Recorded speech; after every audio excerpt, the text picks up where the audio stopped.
Welcome to the LSE for this online event. I'm Lucinda Platt, and I'm Professor of Social Policy and Sociology in the Department of Social Policy at the London School of Economics and Political Science. I'm really delighted to welcome today Dr. Timo Fleckenstein, Dr. Armine Ishkanian, Dr. Isabel and Professor Fiona Williams to this event. Timo Fleckenstein is Associate Professor in the Department of Social Policy at LSE. Timo is a political scientist by training and specialises in the comparative analysis of welfare states, with a regional focus on Western Europe and East Asia. He has a particular interest in labour market and family policies. Armine Ishkanian is Associate Professor of Social Policy and the Executive Director of the Atlantic Fellows for Social and Economic Equity programme at LSE. Her research focuses on the relationship between civil society, policy processes, and social transformation. She is co-convener of the Politics of Inequality research theme based in the International Inequalities Institute. Isabel is Associate Professor in the Department of Social Policy at the LSE. Isabel's research interests focus on citizenship, migration, transnationalism, and social policies. Her research examines the interactions of migration and social policies, social divisions and inequalities relating to citizenship and immigration status, and the implications for access to and experiences of work, care, and social provision. Last but not least, Fiona Williams is Emeritus Professor of Social Policy at the University of Leeds and Honorary Professor at the Social Policy Research Centre at the University of New South Wales, Australia. She has published widely on gender, race, and migration in social policy. Her latest book, Social Policy, A Critical and Intersectional Analysis, examines what the crises of racialized borders, of care, and of climate change mean for social policy. She is a Fellow of the Academy of the Social Sciences and of the British Academy, where she edits the Journal of the British Academy. She was awarded an OBE in 2004. So this event today will take the form of an open conversation about Fiona Williams's new book, Social Policy, A Critical and Intersectional Analysis. For those Twitter users in the audience, the hashtag for today's event is hashtag LSE post-COVID. And this online event is being recorded and will hopefully be made available as a podcast, subject to there being no technical difficulties. As usual, there will be a chance for you to ask your questions of all the speakers at this event today. To submit your questions, please use the Q&A feature at the bottom of your screen. Questions will come to me, and I will pose as many as possible to the speakers. Please let us know your name and your affiliation, and we're particularly keen to hear from our students and alumni. So please let us know if you are. And also please let us know if your question is directed to someone in particular so that we can target them. But that's enough from me. I'm now very delighted to hand over to Professor Fiona Williams. Thank you very much, and over to you. And the rest of us will switch off our videos to allow the focus on her. Thank you very much, Lucinda. And also thank you very much to the Department of Social Policy and the International Inequalities Institute for inviting me to talk to my new book. Thank you as well to Isabel, Timo, and Armine for agreeing to read it and even to discuss it. And hello to all the participants on the call. I'm just going to share my screen, so bear with me one moment.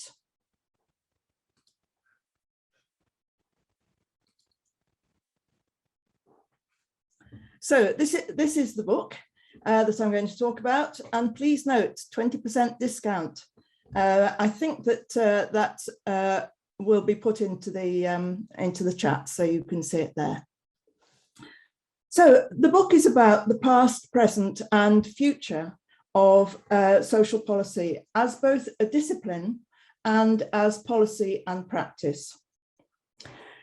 It develops a new analysis for social policy which can not only critique the policies of welfare states, but also engage with the transformative possibilities of social policy and as a field of study. I'm briefly going to discuss why I wrote the book and summarize how I develop and explain my analysis and argument.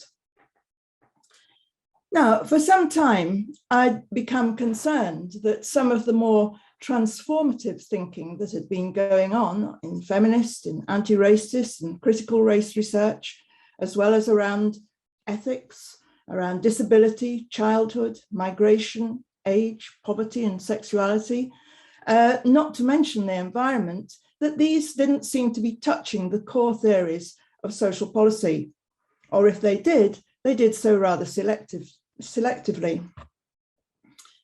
And it was not just about new thinking, but especially since the global financial crisis of 2008, we've seen a resurgence in social justice activism and also experiments at both local and transnational levels.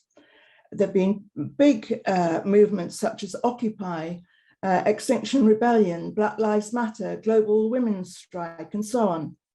But again, these seem to find little reflection in big theory social policy.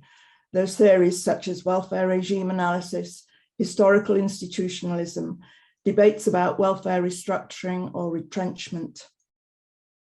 Now, the recognition of this was most clearly and dismally expressed in a report that had been commissioned by the Social Policy Association called Racism and the Discipline of Social Policy. Called The Missing Dimension, Where is Race in Social Policy Teaching and Learning? And what this report found was a lack of focus on race and racism in courses, that there was very low minority ethnic representation amongst both staff and students. Now, the discipline of social policy was not alone in this respect, but I'd been here before in the 1980s and had written about this marginalization then. So in 1987, I wrote an article called Racism and the Discipline of Social Policy, a critique of welfare theory. And this outlined how imperialism, colonialism, and nationhood had framed the 20th century welfare state and underpinned the development of the discipline. And I elaborated that in a book, Racism and the Discipline of Social Policy, getting my titles mixed up, Social Policy, Issues of Race, Gender and Class, which came out in 1989. So these things had been raised some 30 odd years ago. So what's going on now when, after 4 decades of neoliberal welfare and now a pandemic, the need for analysis and transformative thinking to deal with multiple social inequalities and insecurities has never been greater?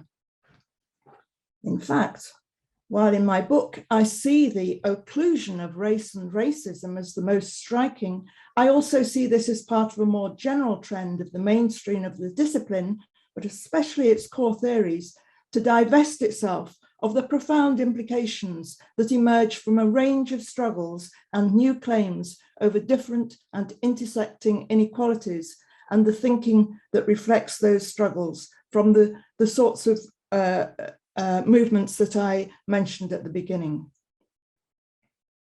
In the book, I offer a number of reasons for this. And incidentally, I have co-authored with Coretta Phillips an elaboration of this in relation to race and racism in an article in Social Policy and Society.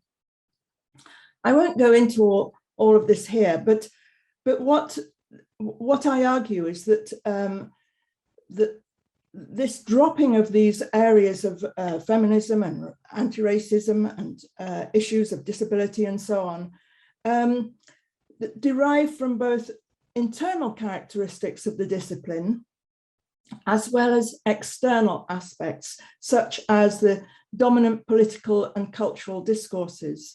And in my book, I talk particularly about ideas about post-feminism and the post-racial, the assumption that those kind of movements for equality are now sort of outdated, as well as government research agendas. And also, I argue that pressures from within the academy for specialization sort of affected this in contradictory ways.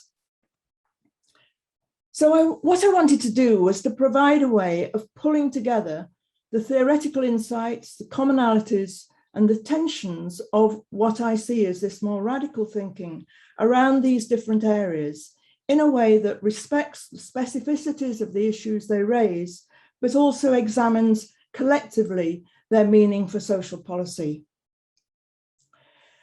So to begin with, what I do in the book is I combine intersectionality with critical thinking from social policy. Now, for anyone not familiar with intersectionality, this is an approach which has a long history in Black feminist struggle around race, gender, class, and sexuality. It re-emerged in this century as one of the most important, as I view it, one of the most important political and theoretical developments to offer an understanding of the complexity of power relations. And so it sees these as constituted not simply by one's gender, say, or one's class, or race, or sexuality, and so on, but by the way that these intersect in different ways over time and place. And I argue that this is particularly suited to the study of social policy. Firstly, it's highly attuned to the complex and multiple ways in which power and inequalities intersect and how these are resisted. Secondly, it focuses on unearthing the lived experiences of those, especially those whose inequalities and voices are hidden or ignored in policymaking and implementation. And third, it's not a grand theory, but an orientation that challenges essentialist and reductionist thinking, and instead looks to contradictory, contested, and the unsettled nature of phenomena. Fourth, it provides a coherence between its theory and or its orientation, its methods, and its praxis. And what I mean by praxis is the possibilities for alliances, intersectional solidarities, and through that, transformative change. So following on from this, my book is divided into three parts: orientation, analysis, and practice. However, intersectionality, I also argue, has some limitations, particularly in that its parameters are often local or national. So I combine it with insights from critical political economy analysis of welfare states, as well as a tradition of prefigurative welfare practices, and you will see what that means later on. Secondly, in terms of my theoretical orientation, I was also seeking to overcome another limitation, as I see it, in social policy. And that is this, that many social policy analyses of austerity welfare are framed within an understanding of the permeation of neoliberal ideology in welfare, marketization and privatization on the one hand, and on the other hand, the efforts of global capitalism to rebalance economies away from wages towards profits, particularly following the global financial crisis of 2008, and how that has led to greater inequalities. Now, this isn't necessarily wrong at all, but in my view, it's inadequate to provide an understanding of the complex social formations of poverty and inequalities, especially around race, migration, place, gender, age, generation, and disability, and the way these have been shaped by national and supranational welfare states in the 21st century. Instead, I argue that along with the crisis of financialized capitalism, there are three further crises that are particularly salient for the development of welfare states, and these two are global in nature. They emerge from a financialized capitalism which is at the same time colonialist and racializing, patriarchal and extractivist. So these are not simply the financial crisis, but the crisis of care and social reproduction, the crisis of the environment and climate change, and the crisis of racialized bordering. Now, what I mean by the last of these, which you may be less familiar with, is the ways in which increasingly restrictive migration policies represent the shaping of inclusion and exclusion in ways which are part of a new period of post-colonial racism.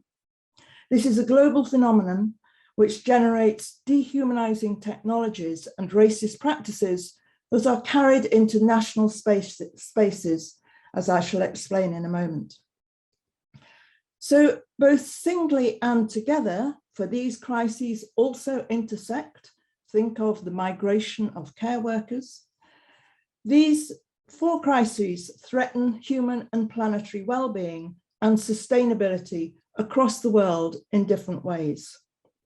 At the same time, I argue that the contestations and movements at local and transnational levels that these crises have provoked and inspired, Black Lives Matter, XR, Me Too, and so on, these profoundly challenge the principles and practices of capitalism and provide insights into possibilities of change, which I return to later in the book.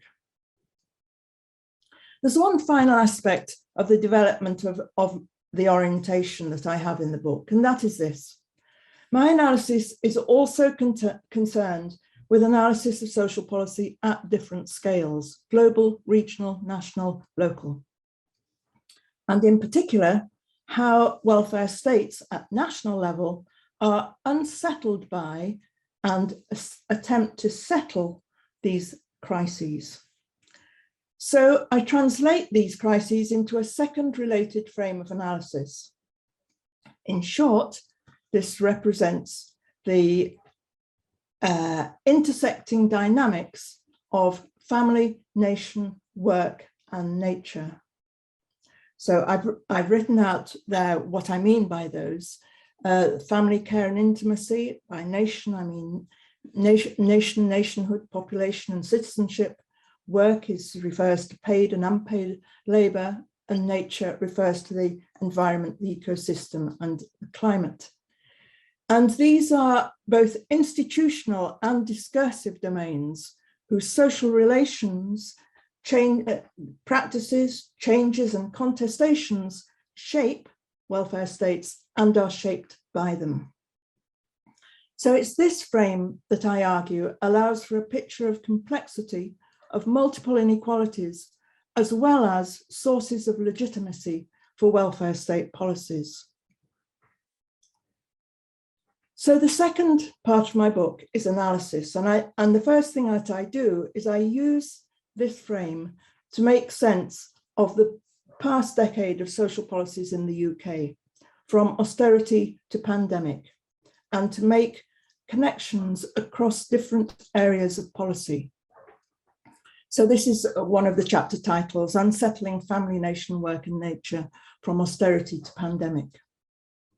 So, for example, I use family, the intersections of family, nation and work to look at how the Welfare Reform Act and universal credit has been applied to mothers, particularly to single mothers, how the poverty that it induces is both gendered and racialized, how it subordinates care to paid work, and how the diminishing of children's rights and the marketization and commodification of care and care work have all contributed to the devaluation and depletion of care.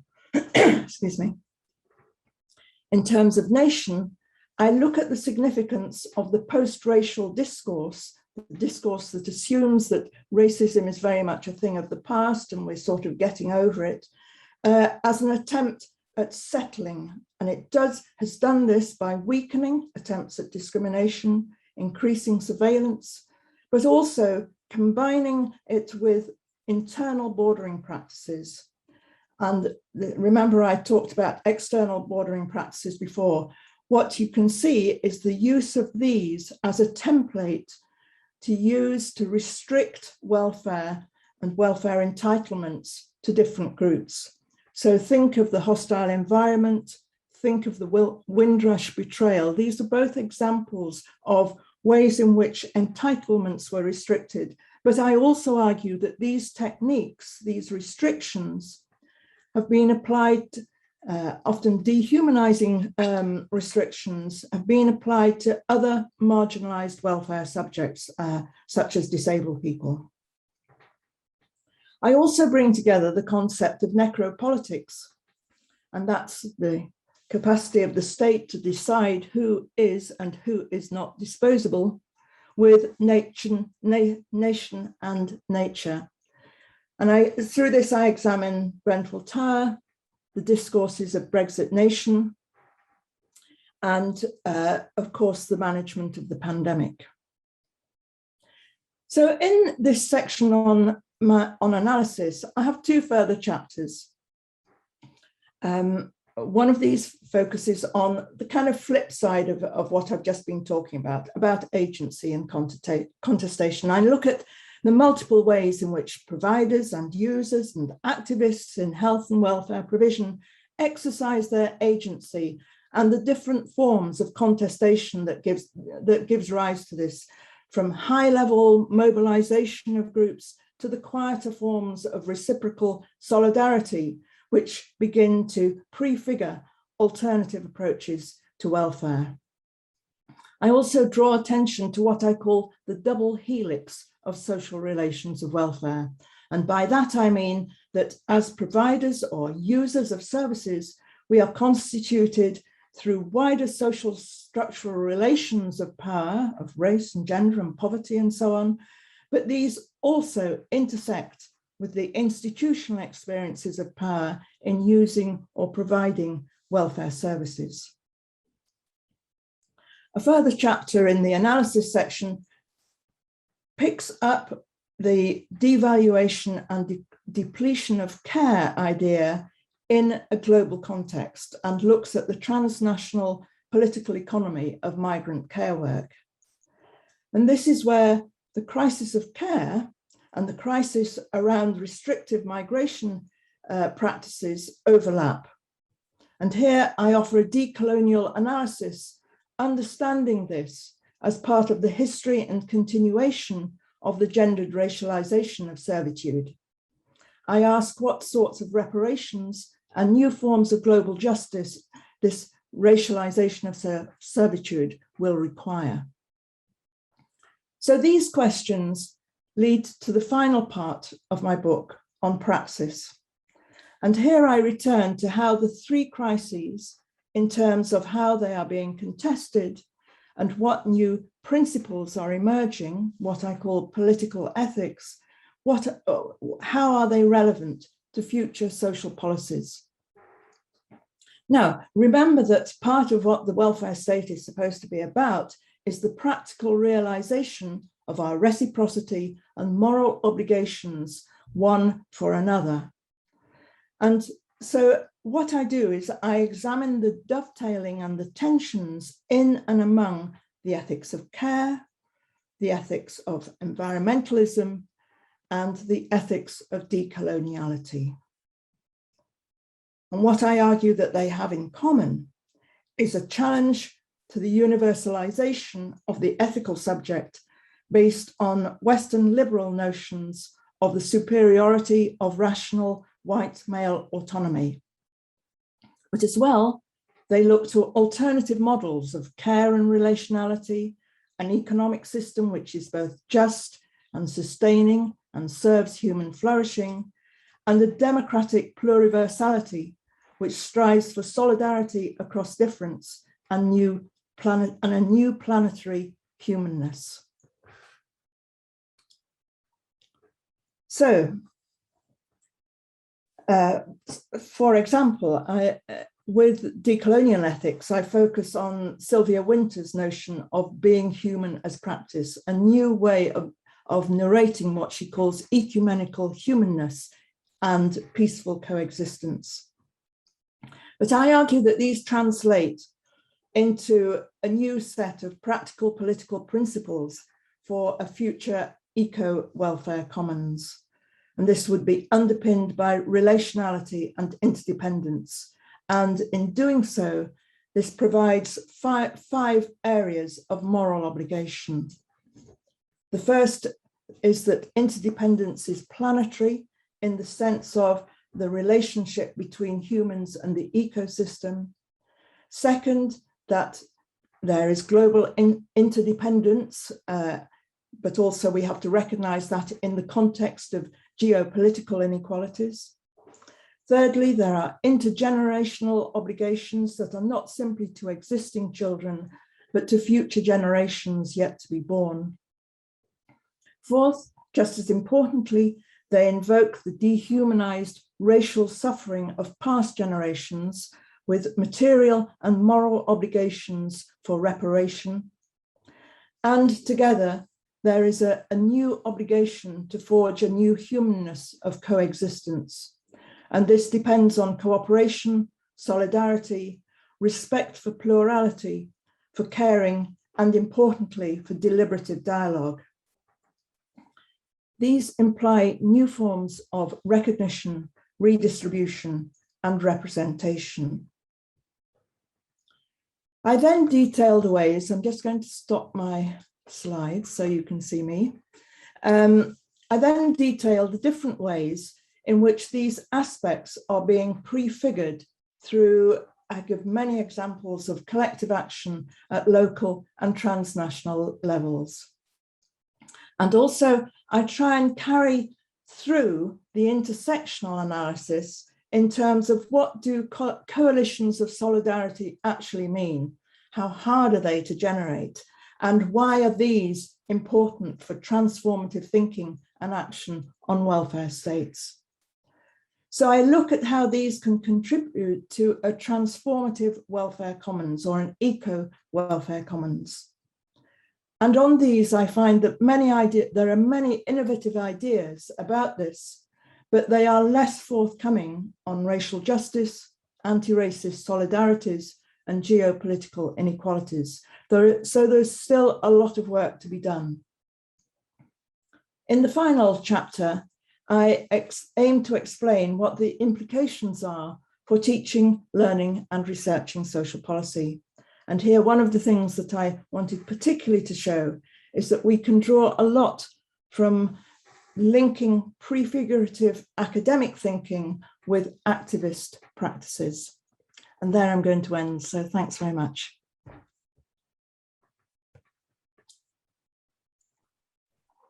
Thank you very much, Fiona. That was really, really interesting, and you've got a huge amount into that introduction to your book and your thinking.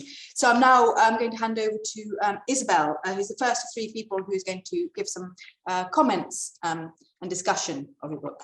So Isabel, over to you. Thanks very much, Lucinda. Am I okay? I've turned my camera on just to check. All good? All good. Great. Okay, thank you.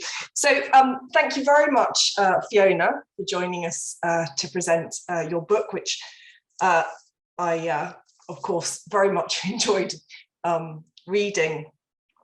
I think it provides, firstly, a very important critical appraisal of social policy, but more than that, it really gets us to think about the future of social policy at a point in time which seems really pivotal, and I very much appreciate the way in which it encourages us to think of new directions, both in terms of social policy as a discipline, but also in thinking about the practice of social policy.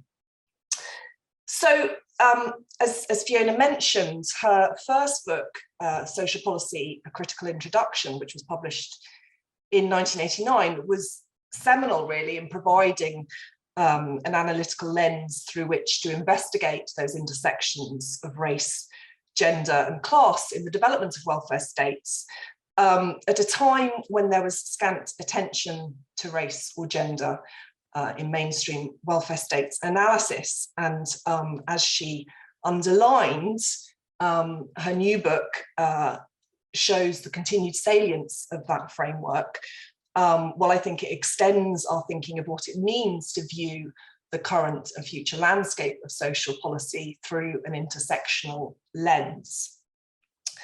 So I'd like to spend a few minutes just reflecting on the future of social policy and what Social Policy, A Critical and Intersectional Analysis inspires us to take forwards. So I'll address 3 points.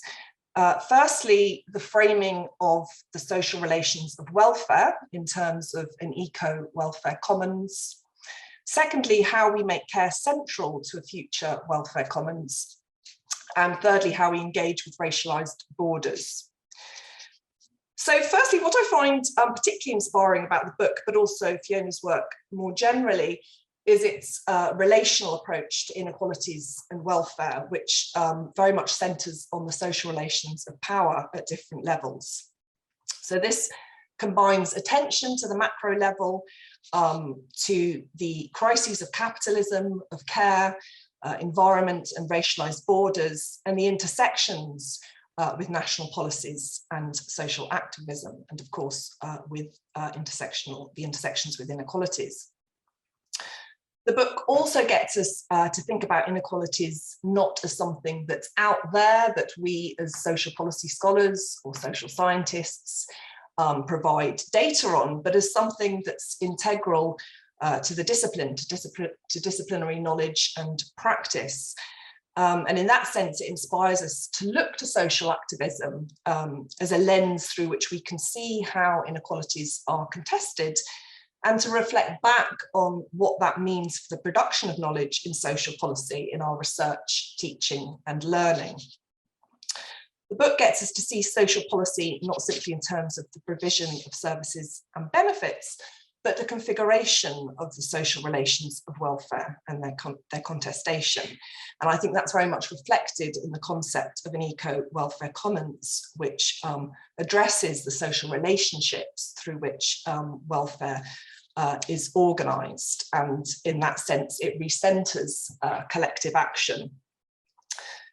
So I'd now like to pick up on the importance of social policy engaging with the crises of care and racialised borders, as Fiona does in envisioning a future eco-welfare commons. So firstly, in terms of the crisis of care, the conception of an eco-welfare commons is underpinned very much by an ethics of care, which locates care as central to the economy, the environment and society.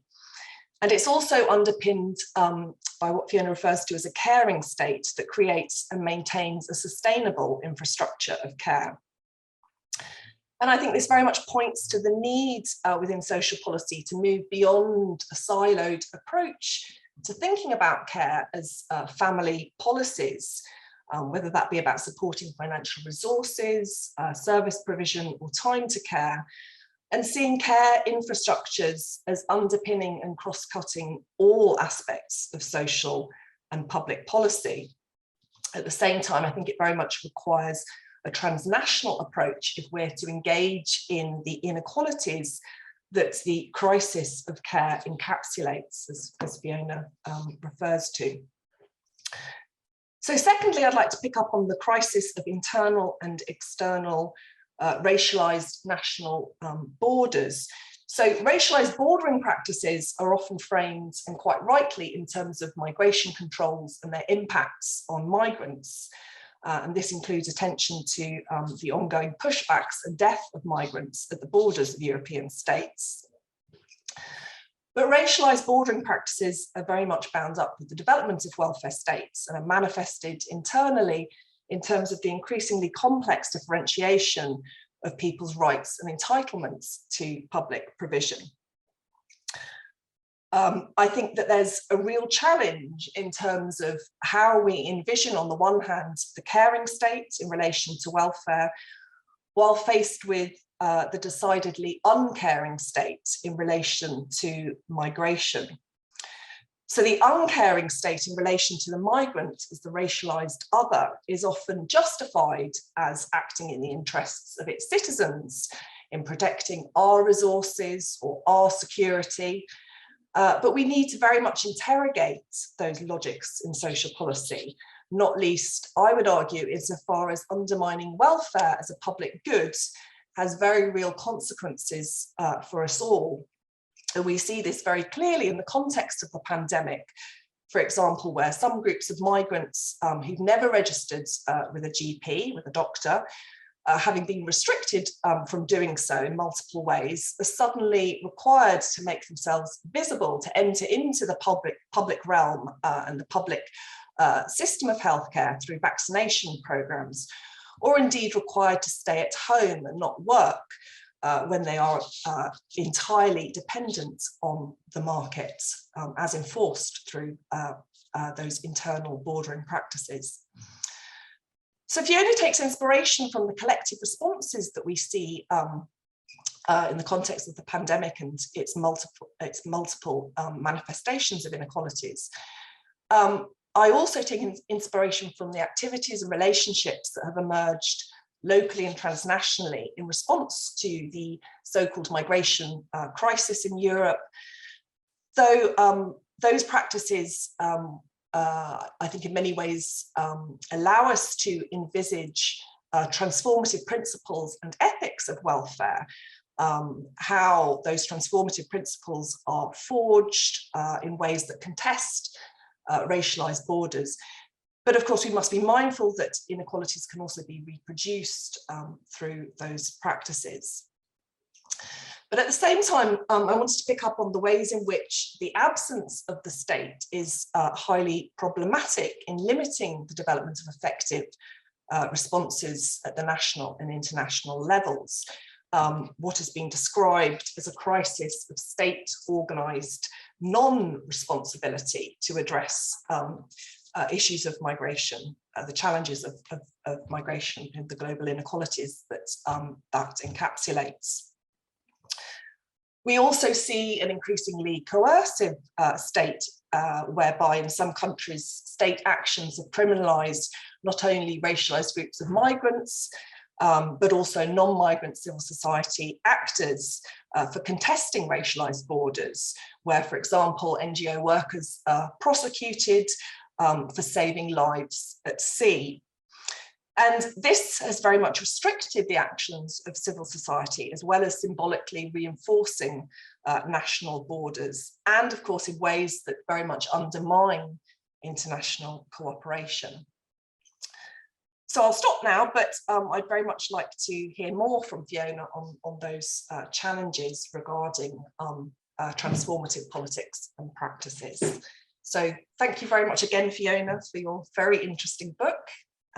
And a book that I think we can all engage with, whatever our interests are in social policy, which I think is a good starting point in thinking about the future. Thank you. Thanks very much, Isabel. And I'm now going to move to Timo, who I think has some slides he's going to share with us. Yes. His comments. Yes. Are those visible? That sums up. Thank you very much. I'm grateful for the opportunity to participate in this book discussion. Fiona produced a terribly important book, and Isabel, much more eloquently as I ever could, really put the importance of the book into a nutshell. I approached the reading of the book primarily from a kind of post-COVID perspective, and picking up an endorsement the book received from Ruth Lister, a member of the House of Lords, a Labour peer and an emeritus professor of social policy. And Lister writes, the book contains important messages for all who seek to build back better from COVID-19. Certainly COVID-19, a tragedy for lives with a terrible death toll, but also a tragedy for livelihood, showing, well, on the one hand, the welfare state was successful in preventing an even greater damage to livelihood, but it also, COVID-19, exposed existing weaknesses in welfare arrangements in different countries. So COVID-19, hopefully an opportunity also for rebuilding existing welfare state settlements. But my question, where does social progress actually come from? And here in the book, I think that makes a book a beautiful book. Fiona points to ongoing social contestation, and earlier she talked also in her brief introduction about the resurgence of social activism. She points to the Black Lives Matter movement, to Me Too, climate change activism. And you could think about the Yellow Vests in France too. For scholar activism, she brings the example of the British Academy, which I intuitively would have not associated with bottom-up pressure, but maybe the times are really changing. So here I read in particular the praxis chapter as a very hopeful and a positive one that lifts you up. But then as you read along, it is difficult not to recall what the times we are, I think, actually still living in, the times of right-wing populism, fake news, and also Fiona in her book talks about how ethno-nationalism has divided and created greater social and economic inequalities. As a European living in this country, the UK, I'm certainly still traumatized by Brexit, an example of madness. And even with a greater number of people possibly recognizing this madness, one of the driving forces here, our Prime Minister, is still standing strong, when you would have hoped progressive forces would have a window of opportunity to showcase alternatives. Look elsewhere, Brazil, Hungary, and also the really worrying developments in Poland. And I guess many here still have the vivid images of a right-wing mob storming Capitol Hill in Washington, D.C. Admittedly, Trump is gone, but I think the bottom-up pressure that created Brexit, Trump, and strengthened right-wing populism elsewhere is still pretty much here. So here I'm somewhat conflicted. On the one hand, those pockets of social activism, which you could see as pockets for social progress, but then still the zeitgeist of ethno-nationalism, making me wonder, and this is a bit polemic, I do apologize, but polemic for the purpose of the discussion to provoke, whether in social policy we are often inclined to see pies in the sky, when actually the power constellation, the power resources are not necessarily in favor of social progress, which makes me feel increasingly like a grumpy old man. And I hope in the discussion I will be challenged and convinced that it is slightly more positive than I am currently prepared to see. Obviously, optimism, pessimism, that is, well, the proof of the pudding is in the eating.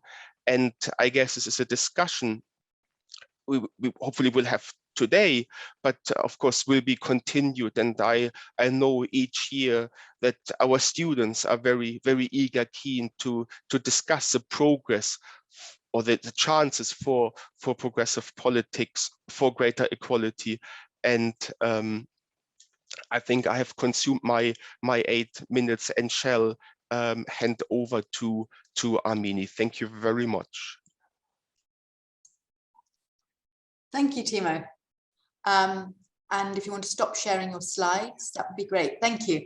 And so now, yes, we have the final set of comments from Armine, and she is also going to share some slides, I believe. So over to you. Thank you. Thanks, everyone. Let me just share my screen.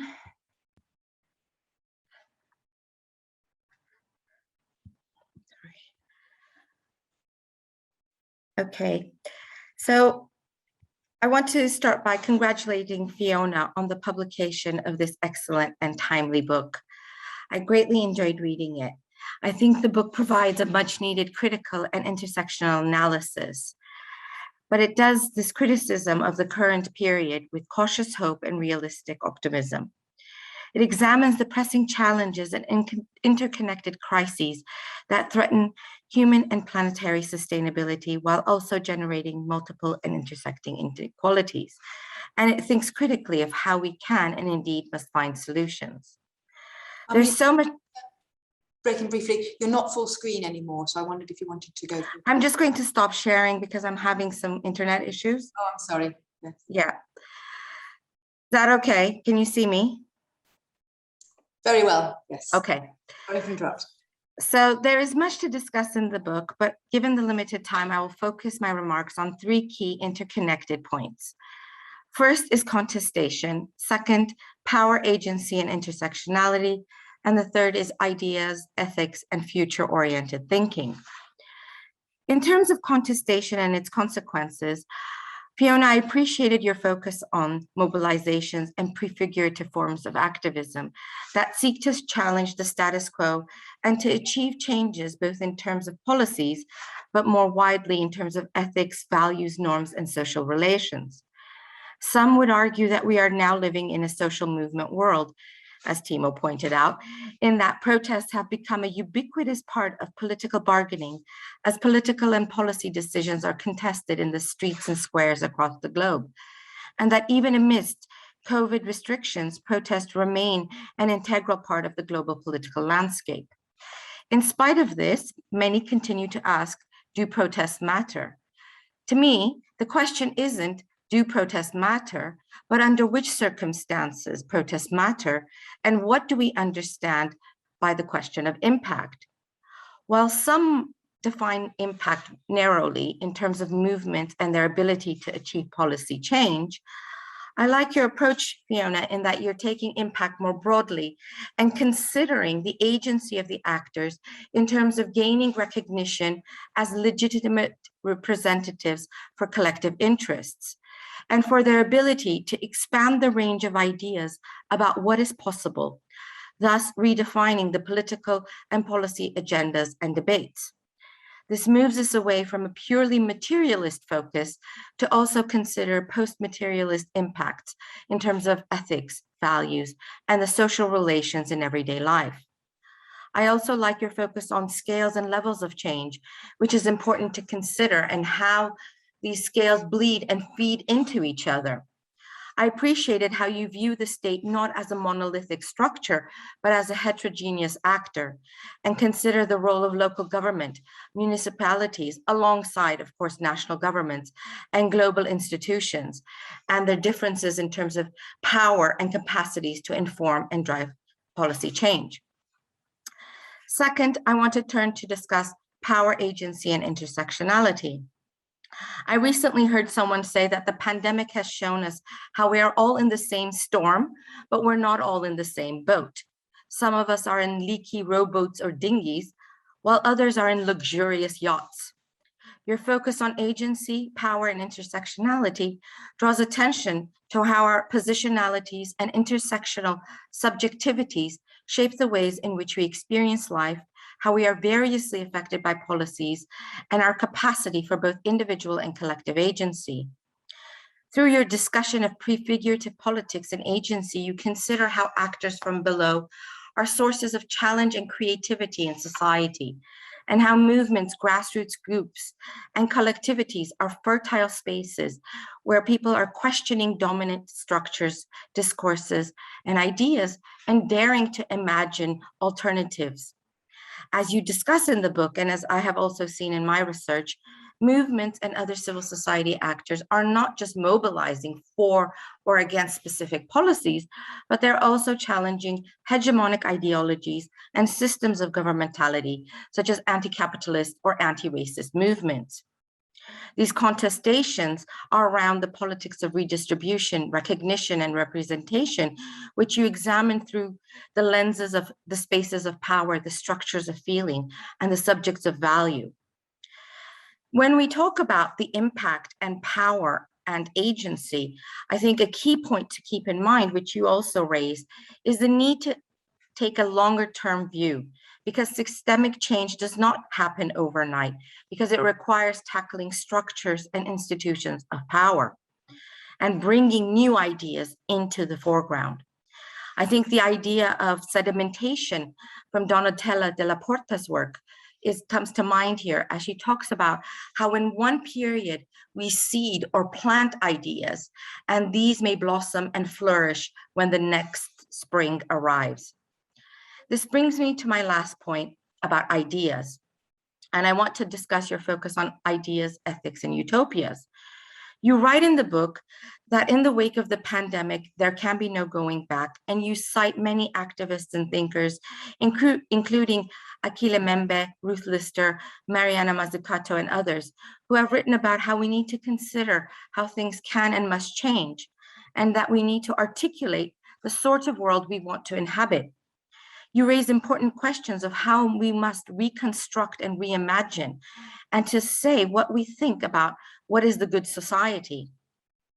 As we've seen historically, periods of crisis, such as the one we are living through now, are periods of critical juncture, moments of rupture that create windows of opportunity for transformation in social, political, and economic life, as different ways of doing things become conceivable to both policymakers and the public. While periods of crisis present opportunities for transformation, the direction of change remains uncertain, and policy outcomes are contingent on the alignment of actors, the strategic choices they make, and the ideas or ideologies that resonate with them and influence their decisions. You introduce the idea of eco-welfare commons, which is grounded in the struggles of care, the environment, and decoloniality. And it is an ethics of interdependence and intergenerational obligation. I found this to be a very powerful idea. In this sense, your work retains a critical optimism, which is informed by and speaks to decolonizing efforts in the social sciences, including social policy, that have generated epistemological questions that challenge the limits of Western-centric ways of knowing, and seek to draw, as Gurminder Bhamra writes, hope and inspiration from anti-racist and anti-imperial social justice movements. Your global and transnational vision of social policy challenges methodological nationalism, and it resonates and it speaks to the work of post-development scholars from the global South who critique the hegemonic forms of neoliberal governmentality and universalist conceptualizations of well-being, instead arguing for pluriversal paths to address the multiple interconnected systemic crises which you spoke about. These scholars from the global South examine how movements for well-being are adopting transformative initiatives and practices of care for humans as well as non-human species and nature, which you also mention in the book, such as Buen Vivir, Ubuntu, and others. These approaches differ from mainstream or reformist policy approaches, and they embrace more liberatory socioeconomic relationships. To conclude, I don't disagree with Timo that things are bad. And while I acknowledge the transformative potential of progressive social movements, I am not suggesting we ignore the recent resurgence or intensification of authoritarian and even fascist political movements. It is important to adopt and maintain critical approaches to avoid normative traps, and we must consider the movement counter-movement dynamics and the potential of populist far-right movements to influence and shape social policy. The ideas and models you discuss in your book, and also those advanced by thinkers in the global South, which I mentioned earlier, may seem quite utopian or radical. But as you note in this book and in your other writings, there is a long tradition of radical utopian thinking in social policy dating back to the 19th century, which involved imagining and enacting alternative futures. Looking to the future, I think, Fiona, your book has raised many fruitful areas and questions for social policy researchers in these turbulent and precarious times. And I want to thank you for raising these questions and opening the door for further research and investigation.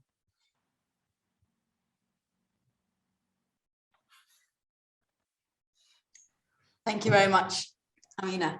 And thank you to all the commentators. Please, could you all reappear, switch on your videos again. Thank you very much. We're going to move to question and answer very shortly.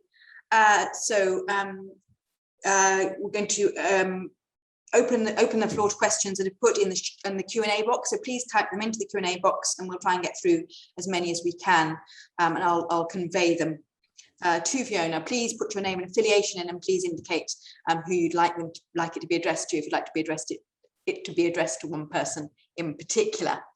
But just before we do that, and just for a very few minutes, because I don't want to cut the Q&A short, I just wondered if you, Fiona, wanted to come back on any of the points that were raised by those three commentaries in the next sort of 3 to 5 minutes.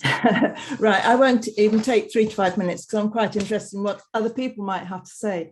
But I think in terms, I'll just go through the order in terms of Isabel, what Isabel raised at the end, and first of all, I want to say thank you very much. I mean, you know, that was really interesting. In fact, I forgot to take notes because it was so interesting how the different ways in which you approached what I was talking about in the book. But at the end of her talk, Isabel raised, you know, that very difficult question between the coercive state and the caring state. I think that's what you were raising as well, wasn't it? And, you know, how do we cope with that? And I mean, she's quite right to raise that, and I raise that. That's the very question I raise. I mean, I don't know that I particularly answer it, but what I do stress in the book is that those who talk, as I do myself, in very kind of optimistic terms about how it might be possible to invest a great deal more in care and the care infrastructure, and how that might be a better approach to both family support and healthcare, mental health care, and so on.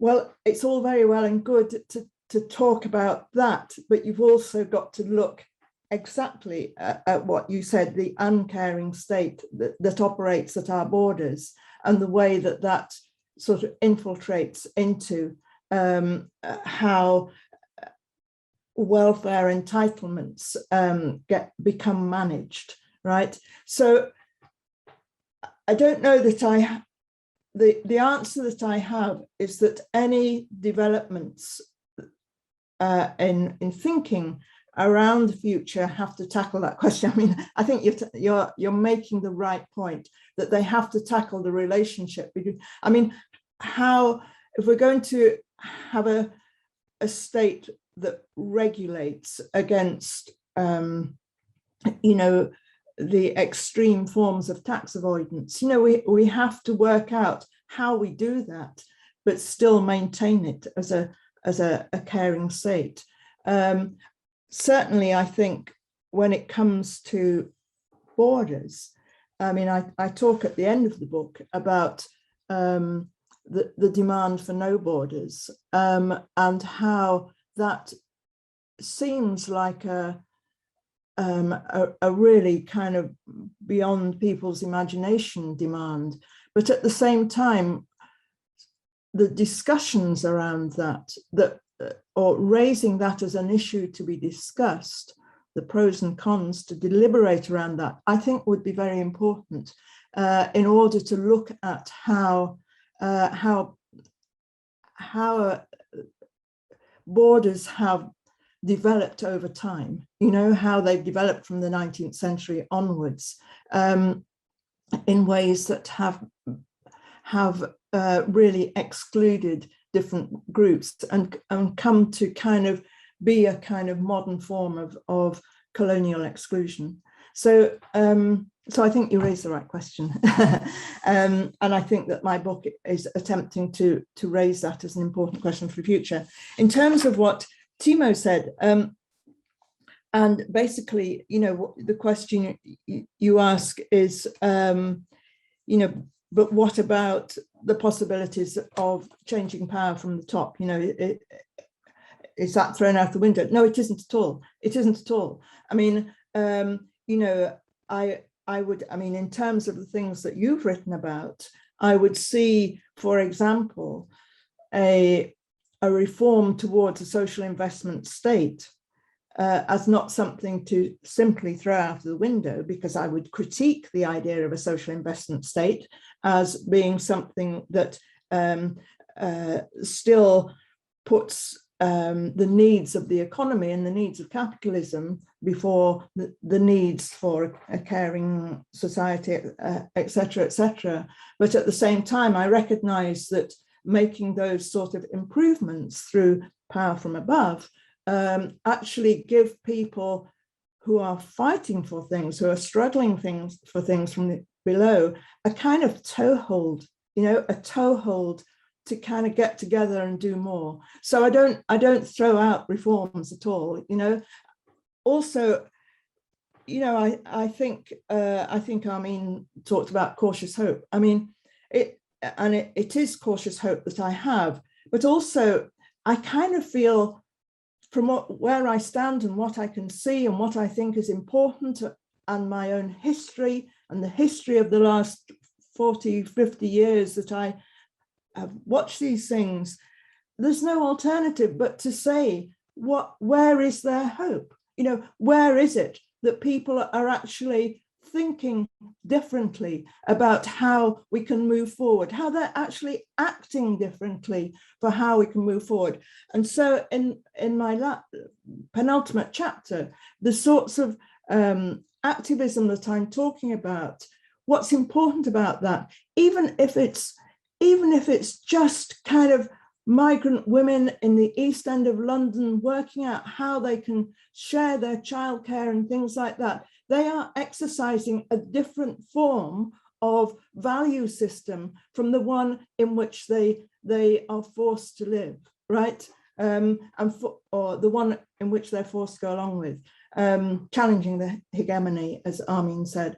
Can I break in? Fiona? Yes. Should I stop now? It seems a good point to pause, because it would be good to get in some. Yes, sorry, getting carried away. Fascinating, but I think it's that seemed an ideal moment. We've got a number of questions coming through. So the first question is from Sonia Michel, who's Professor Emerita of History and Women's and Gender Studies at the University of Maryland.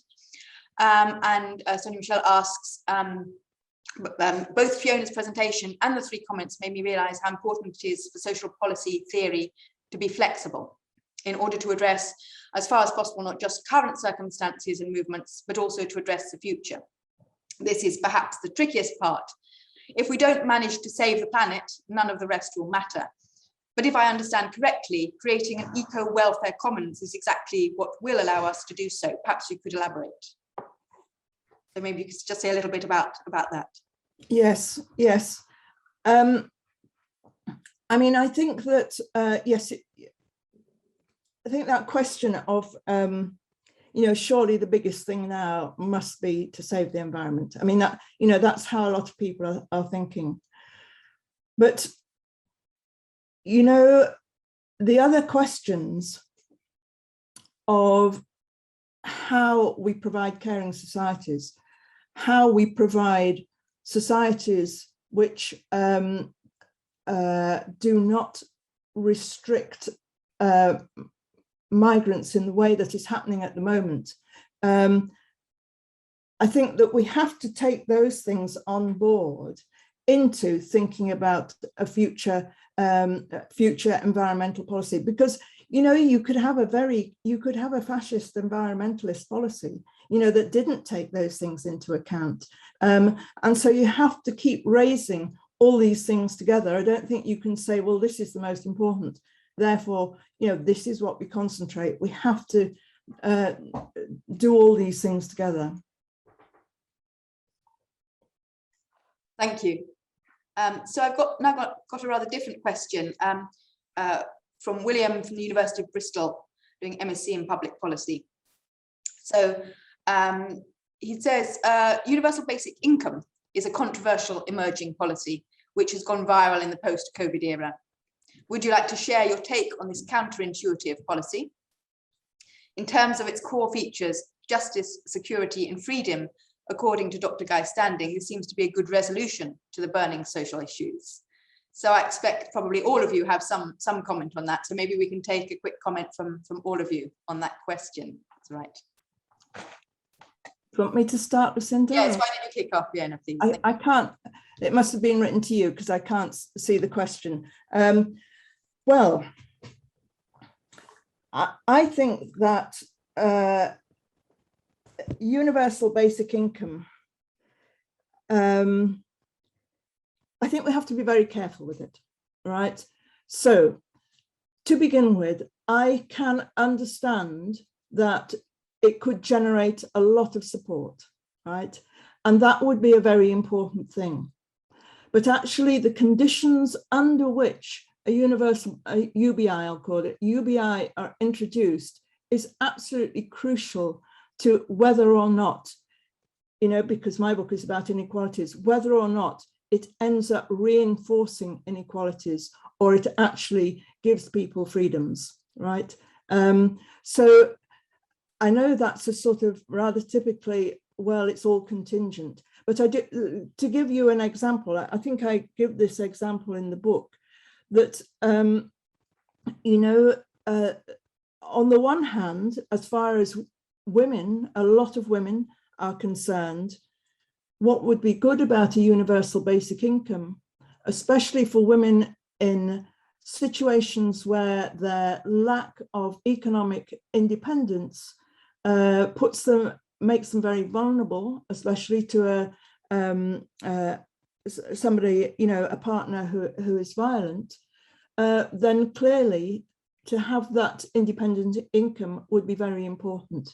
On the other hand, it also could be that without all the kind of caring infrastructure policies that we need, then a universal basic income, as far as women are concerned, drives them back into the home, right? It just creates the means by which that gender division of labour is secured. So that's why I say we have to be very careful about the contingencies of it. Thank you. Did anyone else want to add to that? Or no, you're going to leave that. Okay, so we've now got a question from Karen Minigan, who says, coming to this discussion as a psychotherapist, the policy on mental health provision has many parallels with social care and social policy. My question comes from a felt experience of despair. What Fiona speaks to is well-informed, well-researched, with a sound basis in philosophy, economics, and social sciences as a whole. How come this thinking in 2021 is still considered as marginal and cannot seem to penetrate the fundamentals of the white, masculine, privileged class power base? Why is it? What is it that can be done despite activism and intellectual analysis? So this speaks, I think, to points that you made. Yes, and I won't speak so long because others might want to come back on this as well. Well, I think the question of mental health is really interesting and very typical of what I analysed. I mean, there was I saw David Harewood, the actor, the black actor, on television yesterday, and he is raising the question from his own experience 30 years ago as a mental health, a sectioned mental health patient, the treatment that especially young black men go through, and how much higher their institutionalization is through mental health problems. And what he was saying was that the situation has hardly changed, and in a way that's part of what I'm trying to look at. Why has the system hardly changed? I don't feel despairing about it. I think, well, actually, I feel that, I mean, one of the reasons I write is that these ideas go somewhere, you know, and people begin to think in different ways. And it is in the book I talk about, and Armine referenced this, that how social change comes through structures of feeling, how people begin to think in different ways, and they maybe don't express it, they don't go on demonstrations or anything like that, but they begin to feel that something's wrong here. And, you know, public opinion can be terribly volatile. It can move from one thing to the other.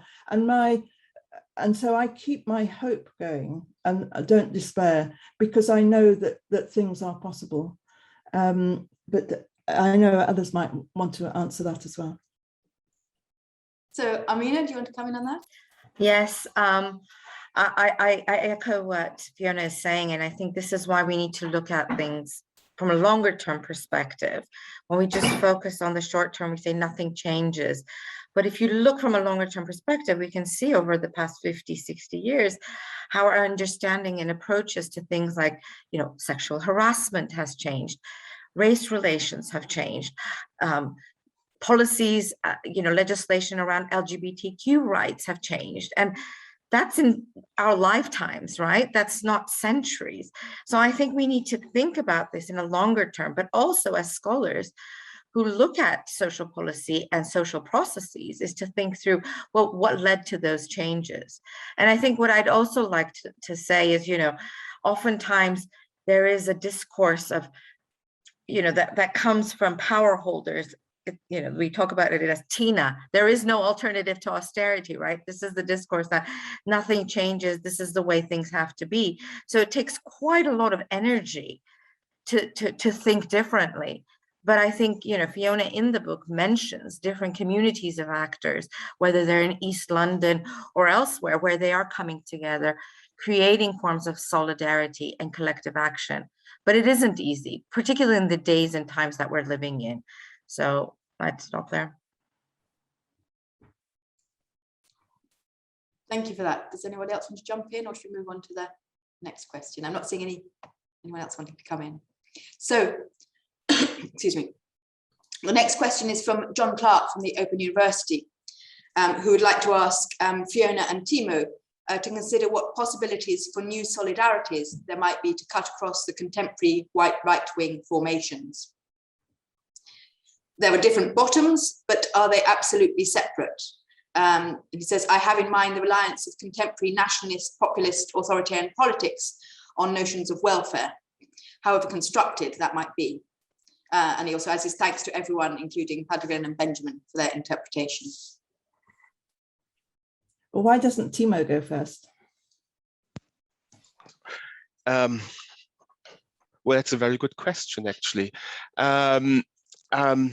Well, I think there are indeed different bottoms and there's overlap. And I guess many of those who were collected by right-wing populists actually do have a genuine desire for a stronger welfare state.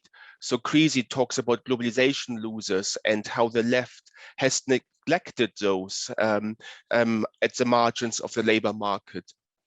And of course, neglecting those provided an opportunity for political parties on the right to collect these. And I guess the Brexit disaster is an example for that. I guess the rise of the Alternative for Germany party is an example for that. And I guess if the left changed its strategy, there is, I would say, indeed a possibility for forming different political coalition for stronger social protection and redistribution.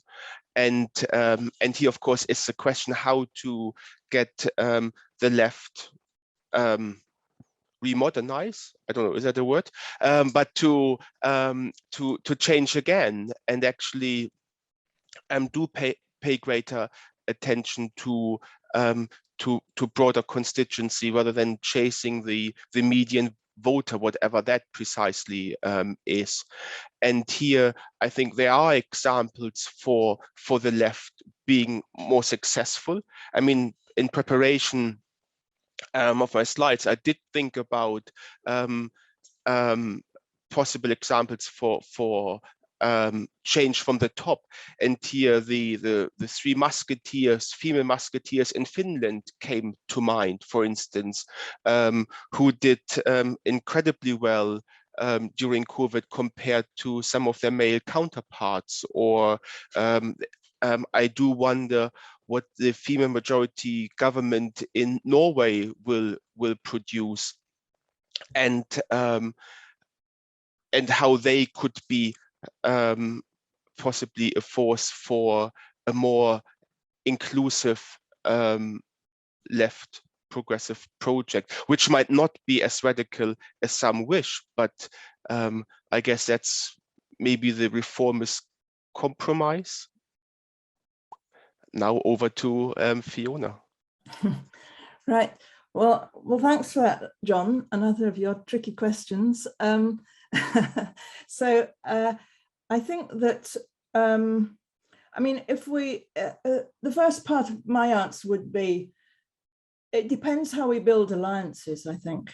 And, you know, the alliances that were built during Brexit were strange. You know, it was kind of like some areas of deprivation, you know, a number of areas of deprivation in the north with fairly affluent people in the south and around sort of around the suburbs, around London, Surrey and so forth. And, you know, that sort of alliance has always been kind of quite attractive to right-wing movements. And I think if we think about another way of approaching this is to think that, I mean, certainly I agree with Timo that there are a lot of commonalities and concerns that people who might have voted Brexit or people who might vote for very right-wing parties and go along with racism. But, you know, there are other aspects of their experiences which create commonalities with other groups. And in particular situations, that can change. And so, although I feel as though we're living at the moment in a sort of anti-communal backlash from COVID, the actual experience within the pandemic was of a lot of people turning to their neighbours, looking after their neighbours.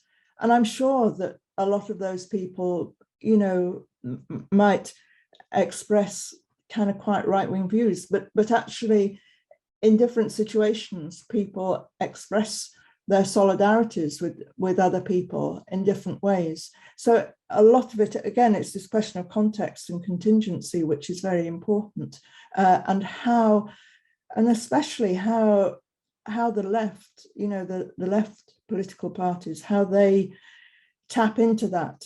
And, you know, what dismays me is they're too ready to mimic the nationalism of the right. And that's a real, that sets up for failure, I think.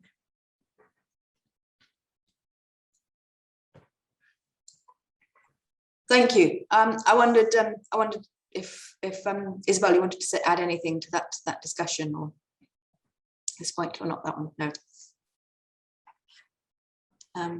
So there's a further comment. I'm not seeing any further questions. I'll read you Sonia Michel's comment. So as an example of what Timo is saying, right-wing calls for a welfare state. Recently, a US anti-abortion activist promoted support for childcare and other pro-family measures as a way of making abortion unnecessary, in inverted commas, which she sees as a tricky and frightening use of progressive welfare measures. So I just wonder that example is sort of putting a challenge that you might think about how solidarity is built in a progressive progressive way, but this is also suggesting that support for the welfare state might be built in a way that doesn't sort of fracture the right-wing bloc, but maybe reinforces it. And I wondered if you wanted to say any more about that issue, particularly in relation to the discussion maybe about the different forms of activism, that activism isn't even of bottom-up activism. So Fiona, maybe, and then maybe. Right. Well, I mean, in a way, it was ever thus. You know, I mean, if we think about sort of early feminism, you know, at the beginning of the 20th century, or the first 2 decades of the 20th century, and how that split, and some supported the war and others didn't. The First World War. It's ever the case that these kind of fractures, these kind of realignments and so on come up. I think you're quite right to point them out, and it's a difficult one. But I mean, I suppose the message in my book would be, the politics of dialogue and the politics of deliberation and the possibilities, which I think increasingly, I mean, one of the things which we haven't said, but increasingly localities are moving towards more radical ways of talking to people and getting people together, and just small things like,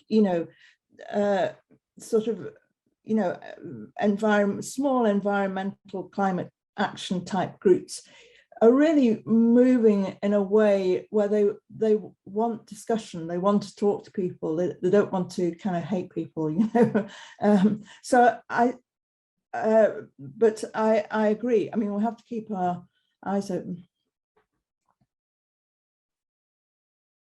So Armine, yes.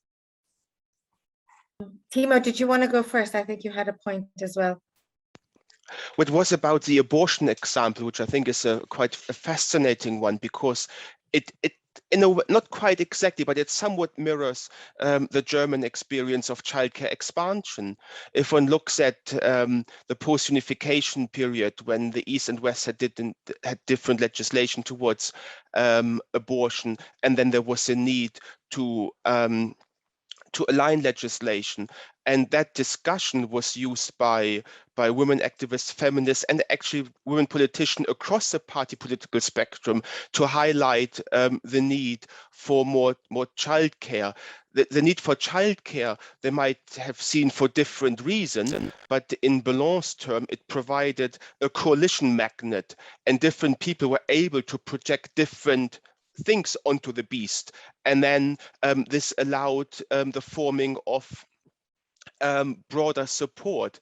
And I think that went through almost the whole story of German childcare expansion, when different social groups for different reasons could agree if it moved forward. If it was just a project of one group, it failed. And in that sense, a very good example.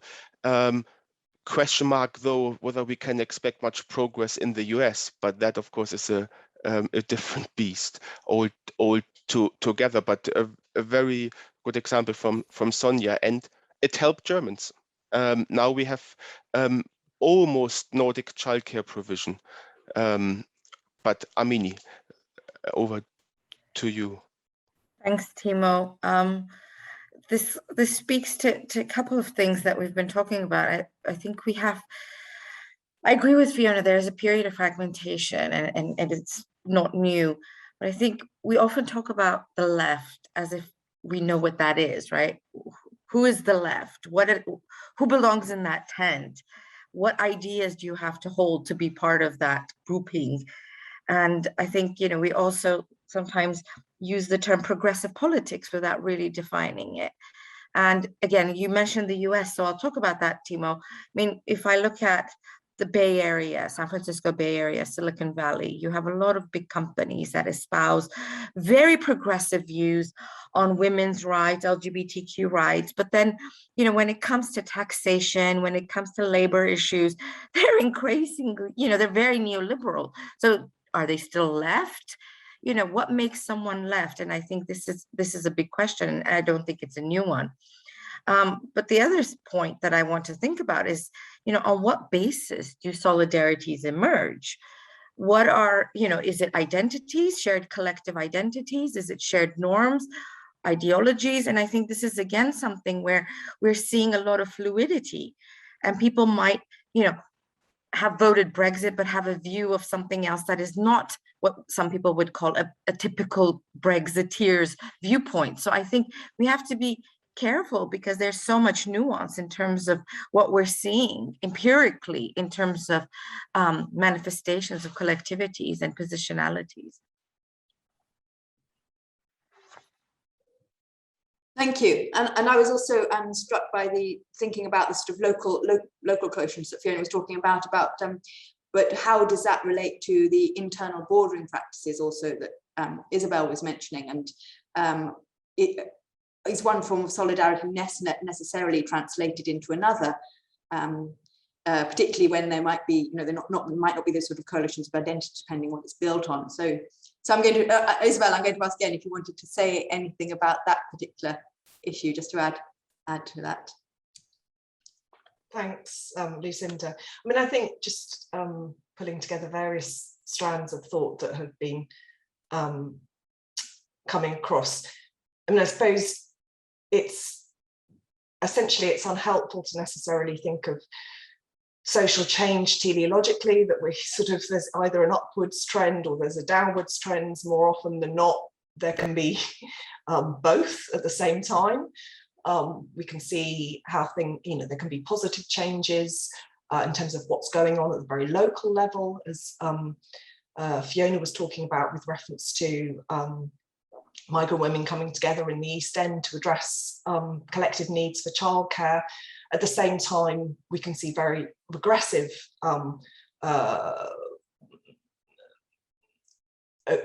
forms of, the retraction of rights and entitlements, and indeed the retrenchment of forms of public provision. And equally, we can see sort of very conflicting values being shaped through those processes.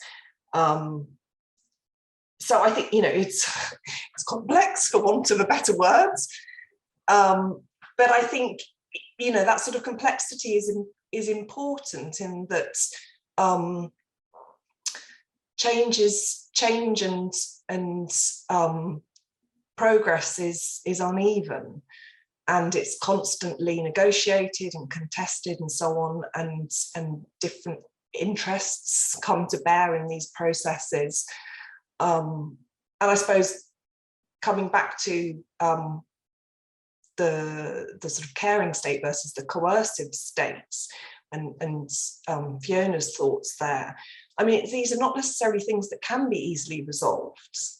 The state doesn't, it's not a monolithic entity, and we don't necessarily see, state policies are riddled with tensions. But I suppose it's to sort of pick up on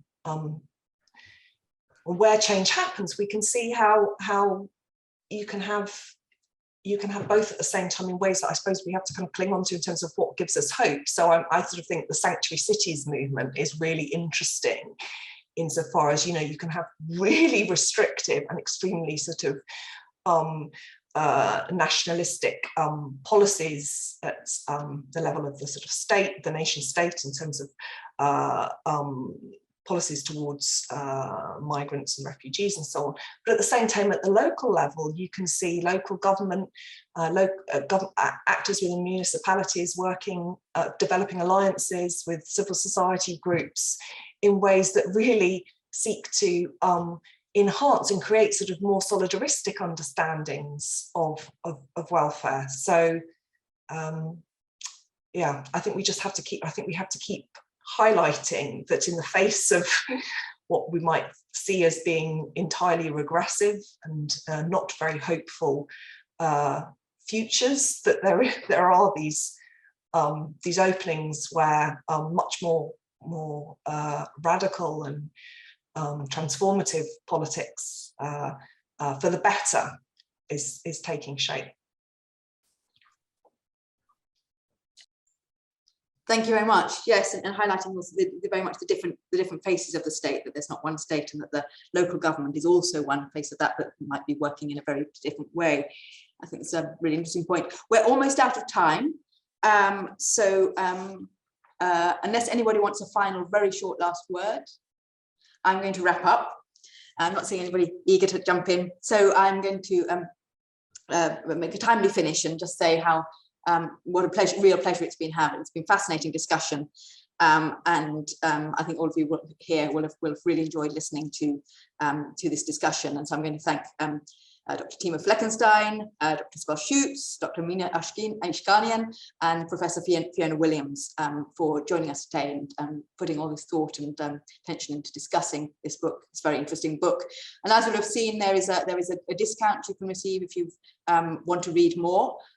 So you can follow that up with the publisher by quoting the particular code that was put into the chat that all of you can access. So thanks again, and thank you to all of you for making time in your very busy schedules for being with us here today.